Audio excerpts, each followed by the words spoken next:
പുതിയ വാഹനങ്ങൾ എടുക്കുമ്പോൾ എന്തിനാണ് ഒരാൾ ചെക്കിങ്ങിന് പോകുന്നത്? അതിൻ്റെ ആവശ്യം എന്താണ്? അവൻ ഉടായിപ്പാണ്. പുതിയ വാഹനങ്ങളൊക്കെ പെർഫെക്റ്റ് ആണ്, ഒരു പ്രശ്നമില്ല. എന്നാൽ ഈ വീഡിയോ ഒന്ന് കണ്ടോക്കെ. ഹലോ, ദിലീപേട്ടനല്ലേ? അതെ. ചേട്ടാ, ഞാൻ നിങ്ങളെ വീഡിയോസ് ഒക്കെ കാണുന്ന ഒരു സബ്സ്ക്രൈബർ ആണ്. ഒരു വണ്ടി എടുത്തായിരുന്നു ഒരാഴ്ച മുമ്പ്. അപ്പോഴാ വണ്ടി പീഡി ചെയ്യാനുള്ള ഇത് നമുക്ക് അവർ ചെയ്തു തന്നില്ല. എന്ന് പറഞ്ഞാൽ വണ്ടി നേരിട്ട് കാണാനേ മുമ്പ്, വണ്ടി ഡെലിവറി എടുക്കുന്നതിന് മുമ്പ്.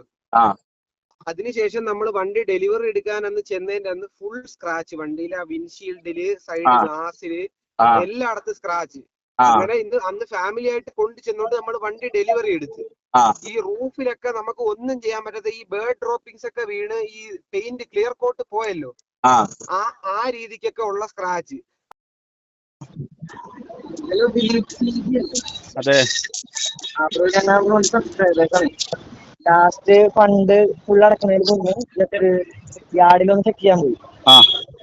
അപ്പോ അവിടെ ചെന്നപ്പോ ഞങ്ങളുടെ വണ്ടിയുടെ ഗ്ലാസ്, എയർ ഗ്ലാസ് ഇല്ലേ ബൂട്ടില്, അത് പൊട്ടിയിരിക്കുന്നു. അപ്പൊ അത് പീഡി കഴിഞ്ഞ വണ്ടിയാണ്. പക്ഷെ എന്നാലും വേറെ കൊണ്ടൊക്കെ അങ്ങനെ പൊട്ടിയേക്കുന്നത്.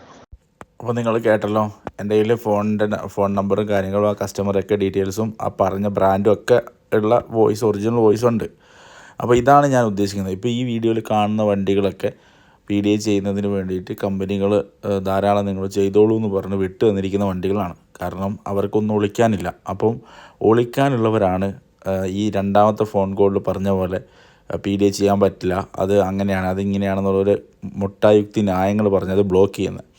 അപ്പോൾ അത്തരത്തിൽ നമ്മൾ ഇൻഡീപ്പായിട്ട് എല്ലാ കോർണറും പോയി ചെക്ക് ചെയ്യുക. നിങ്ങൾ തന്നെ പോവുക. അതിപ്പോൾ എന്നെ വിളിക്കണം എന്നുള്ള രീതിയിലല്ല ഈ ഇൻഫർമേഷൻ ഞാൻ നിങ്ങളിൽ എത്തിക്കുന്നത്.